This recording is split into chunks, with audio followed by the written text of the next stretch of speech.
अस्सलाम वालेकुम नाज़रीन, आप देख रहे हैं JN न्यूज़ HD। आइए नजर डालते हैं आज की अहम खबरों पर। तुर्क अवाम के साथ इजहार यकजहती के लिए मोटरवे पुलिस का पाक तुर्क स्कूल का दौरा। मोटरवे पुलिस की जानिब से दोनों ममालिक के दरमियान यकजहती की अलामत के तौर पर फूलों का गुलदस्ता भी पेश किया गया। मोटरवे पुलिस तुर्किया ज़िलज़ले में शहीद और जख्मी होने वालों के दुख में बराबर के शरीक हैं।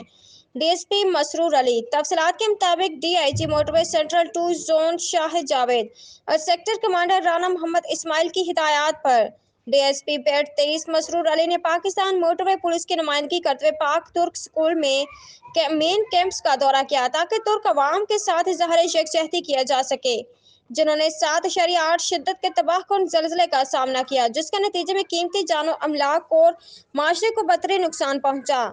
इस हवाले से डायरेक्टर पाक तुर्क स्कूल मोहम्मद एरोकोर्क से मुलाकात और ताज़ियत की। शहदा के लिए फ़ायदा ख़्वानी और पसमानदगान के लिए दुआ भी की गई। बाद मुख्तलिफ क्लासेस का दौरा किया और तलबा से बातचीत की। दोनों ममालिक के दरमियान यकजहती की अलामत के तौर पर फूल भी पेश किए गए। डायरेक्टर ने तुर्क अवाम की जानिब से शुक्रिया अदा किया और इस भाईचारे के लिए पाकिस्तानी मोटरवे पुलिस की तारीफ की।